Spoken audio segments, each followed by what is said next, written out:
दो शहर की नंद और गांव की भाभी। शन्नो उर्फ शांति देवी का पूरा परिवार आपस में बैठकर बातें कर रहा था। तभी शन्नो की मॉडर्न बेटी काव्या कहती है, मम्मी यू नो वॉट, वो हमारी सहेली चिक्की है ना, कल उसके भाई की शादी हुई। लेट मी गैस, फिर तो चिक्की की भाभी एकदम उर्फी जावेद जैसी होगी। ओ शट अप सुमित भैया, आई एम नॉट जोकिंग। पता है मम्मी, उसकी भाभी बहुत ही मॉडर्न है। हमें भी वैसी ही मॉडर्न भाभी चाहिए।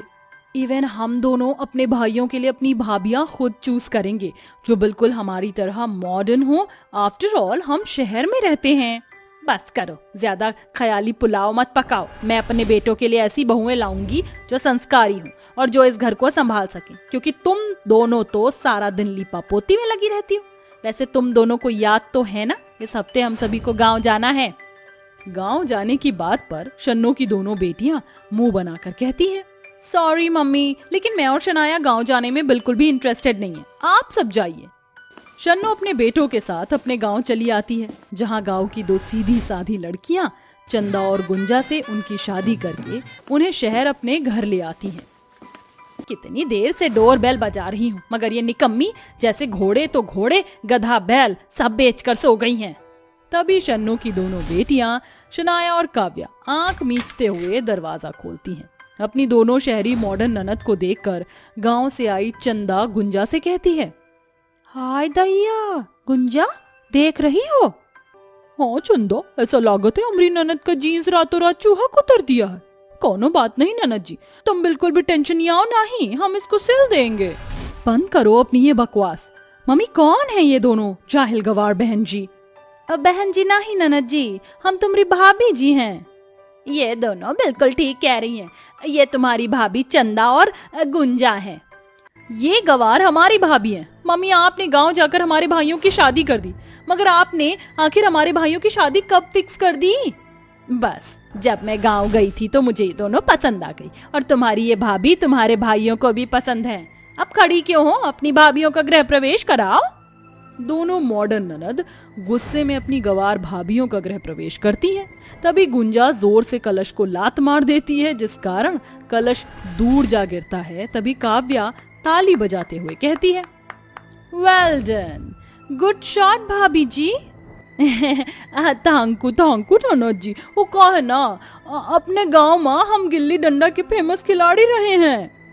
गृह प्रवेश होने के बाद गुंजा और चंदा अपने पतियों के साथ कमरे में चली जाती हैं, और वहीं काव्या और शनाया भी अपने कमरे में चली जाती हैं। अगली सुबह जब सभी ब्रेकफास्ट करने के लिए टेबल पर आते हैं, तभी चंदा पतीला भरकर चाय और ढेर सारी मोटी रोटियां अपनी ननद और अपने ससुराल वालों के सामने ले आती है। गुंजा ये क्या है? अजी आपकी आंखें हैं कि बटन दिखाई नहीं देते हैं? खाना है। वो अंग्रेजी में क्या बोलत है? ब्रेकफास्ट? हाँ उहे हम दोनों आप सभी के खातिर ब्रेकफास्ट बना कर लाए हैं। सुमित भैया, मनवीर भैया, क्या हुआ? अरे हमारी भाभीयों ने इतने प्यार से स्पेशली आप दोनों के लिए ग्लास भरकर चाय दिया है, और ये मोटी रोटियां बनाई हैं। खाइए और सेहत बनाइए। देख रही हो ना मम्मी, अगर हमारी गवार भाभीयों का ब्रेकफास्ट इतना भारी है तो लंच और डिनर जाने कैसा होगा?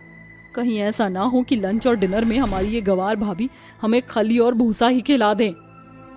इस तरह से चंदा और गुंजा की मॉडर्न ननद उन दोनों के गांव से होने के कारण उनकी बहुत बेइज्जती करती है। तभी चंदा आंसू भरी आंखों से कहती है, सासू जी हमें माफ कर दीजिए, हम तो अपने गांव में ऐसे ही रात की बची हुई बासी रोटी भी चाय के साथ खा लेते थे। ओफो मेरी गंवार भाभियों, ये तुम्हारा गरीब गांव नहीं जहां चार झोपड़ी डालकर गांव बसा लिया। ये शहर है, और हमारे घर में ब्रेकफास्ट में ब्रेड बटर, ब्रेड ऑमलेट या सैंडविच खाते हैं। Let's go Kavya. ननद जी तनिक देर ठहर जाओ, हम तुम दोनों के लिए गर्मा गर्म आलू के पराठे बना देते हैं। खा भी लेना और कॉलेज भी लेकर चली जाना। Thanks but no thanks. और ये शहर है, गांव का सरकारी सड़क छाप स्कूल नहीं जहाँ टिफिन ले जाएं। काव्या रहने दे यार, हमारी गंवार भाभियों को क्या पता कि कॉलेज में कैंटीन नाम की भी कोई चीज होती है जहाँ खाना मिलता है। आज हम वहीं पर कॉन्टिनेंटल खाना खाएंगे।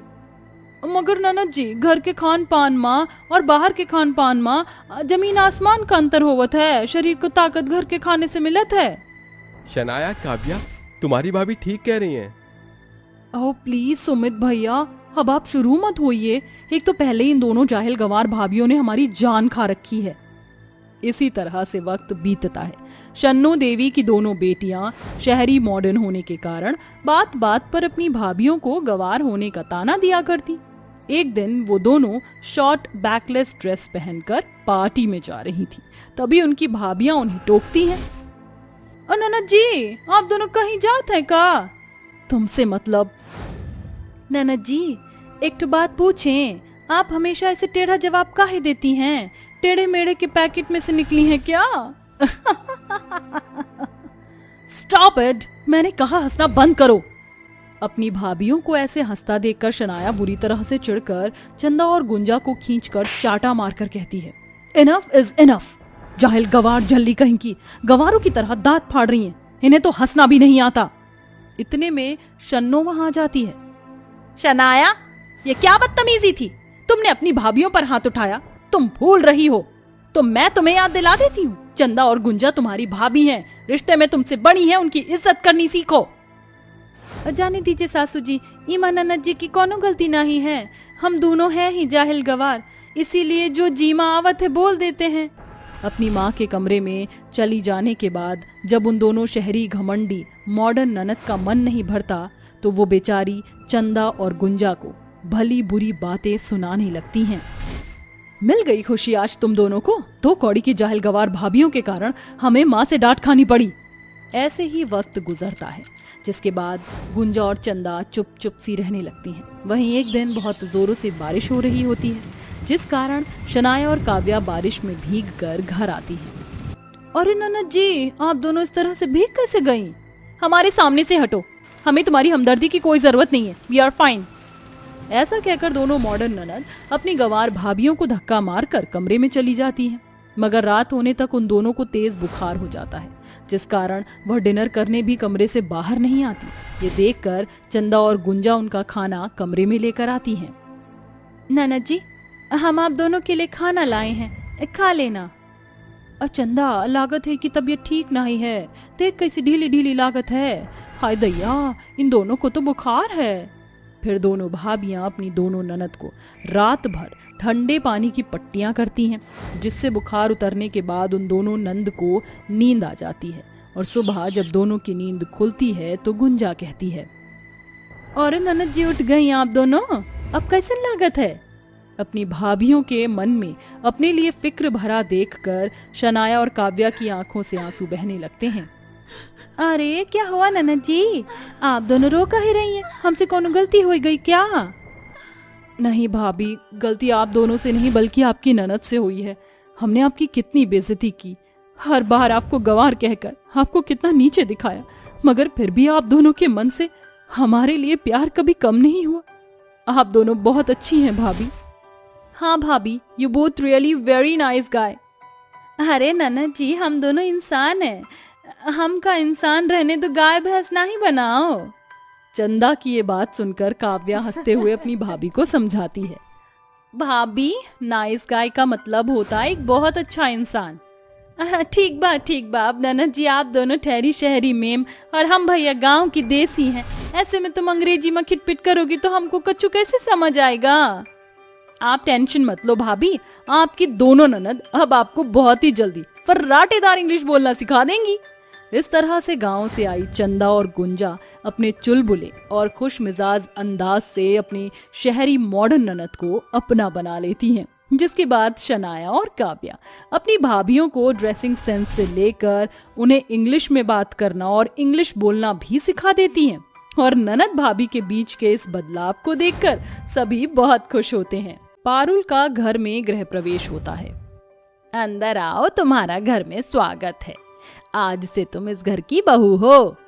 पारुल गृह प्रवेश के बाद घर के अंदर आ जाती है, जिसके बाद उसकी शादी की बाकी की रस्में शुरू हो जाती हैं, जैसे दूध में अंगूठी ढूंढना, दरवाजे पर हल्दी के छापे लगाना और भी बाकी की रस्में। वहीं पारुल को अपनी रसोई की रस्म का इंतजार होता है। अपने हाथ से जब मैं मीठी खीर बनाकर अपनी सास और अपने पति को खिलाऊंगी तो सब लोग बहुत खुश हो जाएंगे। पारुल ऐसा सोच ही रही थी कि तभी उसकी सास मंदाकिनी उसके पास आती है और कहती है, बहू आज तुम्हारी पहली रसोई की रस्म है, इसलिए तुम्हें ज्यादा कुछ नहीं करना है। बस हम सभी के लिए मीठे में रसमलाई बना लो और बाकी रसोई बहुत ज्यादा गंदी हो रही है, रसोई सबसे पहले साफ कर लेना। जैसे ही पारुल रसोई में जाती है तो वो अपनी रसोई देखकर हैरान रह जाती है। हे भगवान, ये कितनी गंदी रसोई है। लेकिन कोई बात नहीं, अब मैं इस घर की बहू हूँ तो मेरा पूरा फर्ज बनता है कि मैं अपने घर की जिम्मेदारियों को अच्छे से समझूं। सबसे पहले पारुल पूरी रसोई को साफ कर लेती है। सफाई होने के बाद पारुल को रसमलाई की रेसिपी के बारे में कुछ भी पता नहीं होता, जिसके चलते वो कुछ देर वहीं खड़ी होती है और सोच में पड़ जाती है। तभी वहां उसकी नंद रूपाली आती है और उसे खड़ा हुआ देख उनसे पूछती है, क्या हुआ भाभी, आप यहाँ पर खड़ी क्यों? आपकी तो आज पहली रसोई की रस्म है, क्या आपको हमारे लिए कुछ भी नहीं बनाना? रूपाली, मुझे तो सिर्फ खीर बनानी आती है, लेकिन माँ जी ने मुझे रसमलाई बनाने के लिए कहा है। मुझे तो ये पता ही नहीं कि रसमलाई की रेसिपी होती कैसी है। हो माँ भी ना, कोई बात नहीं, मैं तुम्हें यूट्यूब से रसमलाई की रेसिपी निकाल कर दे देती हूँ, उसके हिसाब से तुम रसमलाई बना लेना। रूपाली पारुल को रसमलाई की रेसिपी निकाल कर दे देती है, लेकिन उनको कुछ भी समझ नहीं आता, जिसके चलते वो हार कर सबके लिए खीर ही बना लेती है। खीर बनाने के बाद वो सबको डाइनिंग टेबल पर खीर परोसती है। अरे वाह, खीर की खुशबू तो बहुत अच्छी आ रही है, चलो खाकर देखता हूँ। रुक जा बेटा, तू इस खीर को नहीं खाएगा। बहू पहले ये बात बता, ये गरीबों जैसी खीर बनाने के लिए तुझे किसने कहा था? अरे गरीब खानदान से आई है तो क्या हुआ, तुझे हमारे यहाँ के अमीरों वाले तौर तरीके तो सीखने ही होंगे। ये सुनते ही बेचारी बहू को बहुत बुरा लगता है, लेकिन वो अपनी सास से कुछ नहीं कह पाती। माँ जी, मुझे रसमलाई बनानी ही नहीं आती थी, इसलिए मैंने सबके लिए खीर बना दी। तुम जैसे फटीचरों का कुछ नहीं हो सकता, अमीर घराने में आना तुम डिजर्व भी नहीं करती थी। तभी वहां पर नागार्जुन आ जाता है और अपनी पत्नी मंदाकिनी को अपनी बहू से इस तरह बात करते हुए सुन लेता है। ये सब क्या है मंदाकिनी, पहले दिन पर ही तुम अपने बहू के साथ इस तरह का बर्ताव कर रही हो? क्या तुम्हें नहीं पता कि ये पारुल का पहला दिन है? हाँ, सही कहा आपने, मेरी ही गलती है, मैं ही अपने कमरे में चली जाती हूँ। मंदाकिनी ऐसा कहकर अपने कमरे में चली जाती है, जिसके बाद कोई भी खीर नहीं खाता और सभी अपने अपने कमरे में चले जाते हैं।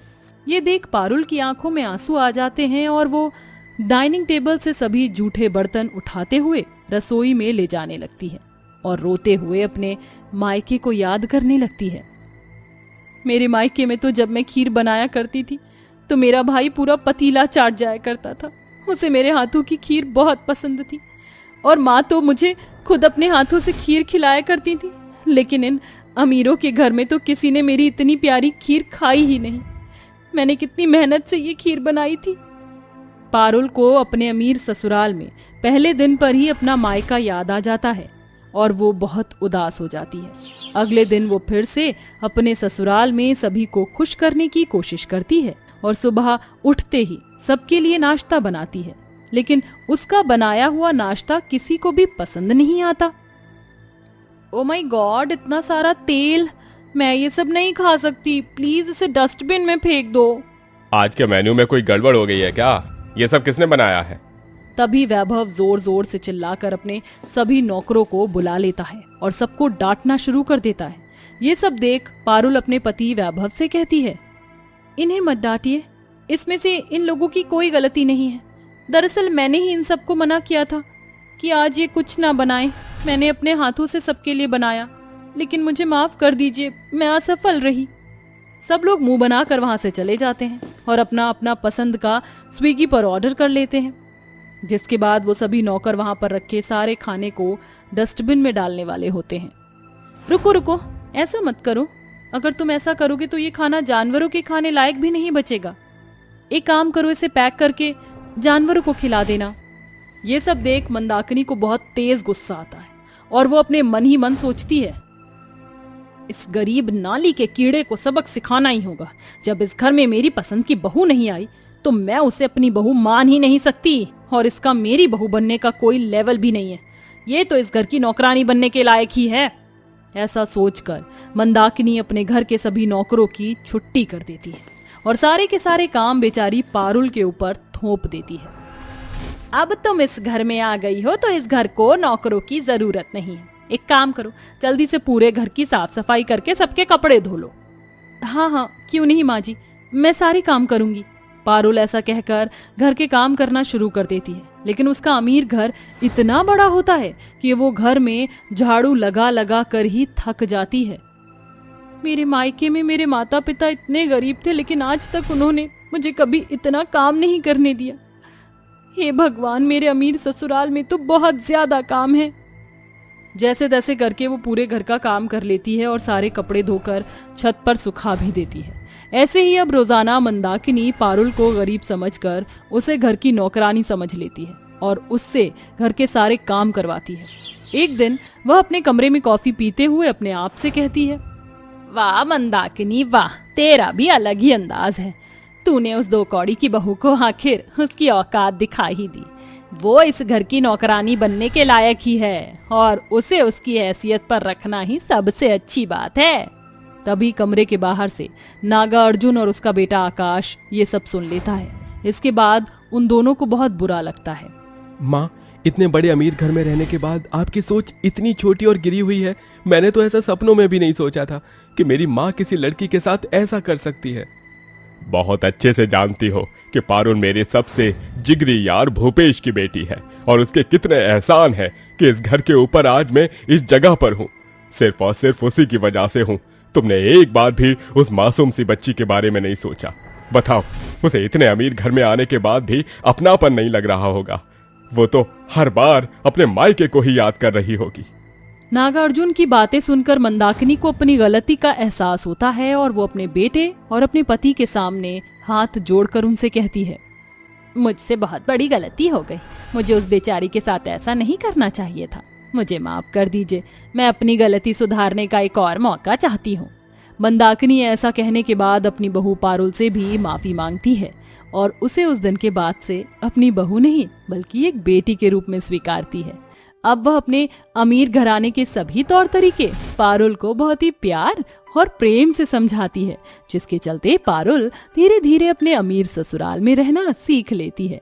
अब उसके घर में बाकी के सारे नौकर भी आ जाते हैं, जिसके चलते पारुल अपने ससुराल में खुशी खुशी रहने लगती है।